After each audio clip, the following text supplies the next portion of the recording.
एक तो इतना खा खा करके चर्बी बढ़ा ली जाती कि बैठते बनता ही नहीं। सच्ची मानो बहुत बुरा लग रहा होगा ये, इतना क्या खाना कि पेट इतना हिलक जाए। अरे रोगी हो तो बात अलग है, खान पान तो इतना करो कम से कम प्राण पोषण हो, तो थोड़ी साधना बन जाए। चिकना के एकदम पेट ऐसे, फायदा क्या, इसका बोझा बड़ा है और 4 लोगों के कांधे में और दर्द होगा और लकड़ी ज्यादा लगेगी। बोझा बढ़ाने से क्या, थोड़ा तो यार कम खाओ। सच्ची कह रहे हैं। बोले हम तो पानी पिए भी तो तगड़े हो जाते। एक से हमने कहा भाई तो उन्होंने कहा हमारे पानी भी लगता है। हे झूठी मत बोलो, मूंग की दाल और रोटी खाओ, फिर अगर तुम्हारा चर्बी ना घट जाए तो हमें बताना। मूंग की दाल और 5 रोटी खाओ, बिल्कुल मीठा बंद करो, दूध बंद करो, फिर देखो जो अगर आपके सिकुड़न न पड़ने लगे गाल में तो हमें बताना। नहीं, आलू का परेठा, बैंगन का भुर्ता, ये वो तो अब वो सब यही धसा है। व्यायाम कोई है नहीं। देखो मन को यदि वश में करना है तो इसको प्राणों का संयमन करना और ब्रह्मचर्य 2 जरूरी है। मन, प्राण, ब्रह्मचर्य तीनों का एक तार कनेक्शन है। ब्रह्मचर्य पुष्ट करने के लिए आसन, प्राणों को सूक्ष्म करने के लिए आहार शुद्ध और प्राणायाम, और वीर्य को ऊर्ध्वगामी करने के लिए सिद्धासन और पद्मासन का लगाना अनिवार्य है।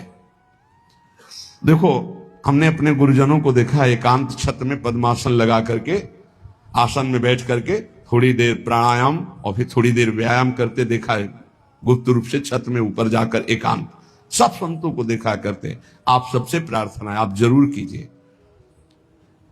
20 मिनट अगर आप प्राणायाम करेंगे तो आप खुद देख लेंगे। जब समय आपको मिले, वैसा नहीं कि बाल भोग करके प्राणायाम, ऐसा मत करना। प्राणायाम खाली पेट और 30 मिनट तक जल मत पीना, ये प्राणवायु बिगड़ जाएगी शरीर में। वो जो आपके मोड़ हैं, जोड़ हैं, उनमें आपको कष्ट हो जाएगा पक्का। प्राणायाम करने के बाद 30 मिनट तक एक कुल्ला भी पानी नहीं जाना चाहिए, ये नियम रखना, नहीं इसमें चूक हो जाएगी। जे ही गई तो वायु बिगड़ना शुरू हो जाएगी। प्राणायाम के लिए हमने आपको 2-3 प्राणायाम बताए, बिल्कुल सरल बताए। भैया मन को एकाग्र करने के लिए प्राणायाम अत्यंत, ये किसी संप्रदाय का नहीं है प्राणायाम। बोले हमारे संप्रदाय में प्राणायाम नहीं, तुम्हारे संप्रदाय में भोजन है, सोच है ना जाना। तो संप्रदाय में मन को और शरीर को कंट्रोल में, शासन में लाना भी आवश्यक है। 20 मिनट आप रखो, आसन में बैठो पहले आराम से, सिद्धासन या पद्मासन, और जो गृहस्थी में तो सुखासन में बैठ लो। सुखासन से अलती पलती मार के से सीधा करो शरीर, कुछ मत पकड़ो नाक। हम सीधा प्राणायाम आपको बताइए, अनुभव की बात कह रहे हैं। खींचा, नाम लेते हुए खींचा, खूब भर लिया वायु, बंद कर लिया। अब नाम जप करो, फिर नाक से छोड़ दी। ये आंतरिक कुंभक बहुत बड़ा सहयोगी भजन में आप देख लीजिएगा, साय मच जाती मंत्राकार वृत्ति। ये आंतरिक कुंभक, इन्हीं के बलों से प्रकृति का वारसा है। सीधे बैठे, कुछ पकड़ने धरने की बात नहीं कह रहे। आराम से भरा, बंद कर, जितने सेकंड आप रोक सको आराम से, फिर बिना कुछ पकड़े धरे ऐसे छोड़ दिया, फिर खींचे।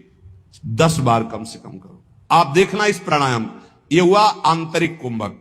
एक बाह्य कुंभक। अब बाह्य कुंभक जो आप पहले वाले में भर रहे थे, अब निकालना है। पर रोक लिया, नाम जप कर रहे हैं, जितना रोका एकदम खींचा, फिर छोड़ दिया, बस छोड़ के फिर रोक दिया। इसे बाह्य कुंभक कहते हैं।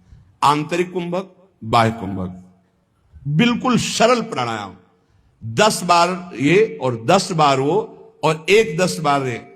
इससे पकड़ा, खींचा, बिना रोके छोड़ दिया, फिर खींचा, फिर इससे छोड़ दिया। ये हम अनुलोम विलोम की प्रक्रिया से नहीं कह रहे, ये हम बिल्कुल मन एकाग्र करने के लिए कह रहे हैं।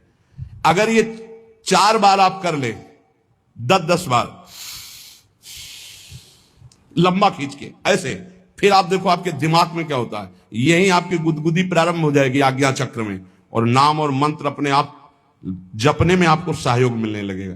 क्या जाता है, कोई पैसा लगता है? आपके कितने ऐसे अंग हैं आंतरिक जो संचलित नहीं हो पा रहे हैं, वही रोग पैदा करते हैं। और 10 मिनट आप दंड बैठक मान लीजिए। आपके पास ट्रेडमिल नहीं तो 2 किलोमीटर दौड़ लीजिए, फिर देखिए आपकी दिनचर्या कैसी बनती है। ये जरूर प्राणायाम, ब्रह्मचर्य और मन, तीनों का एक कनेक्शन है। प्राणायाम के द्वारा प्राणवायु का संशोधन, तो मन थोड़ा शांत, ब्रह्मचर्य ठीक, तो आपका परमार्थ बनेगा।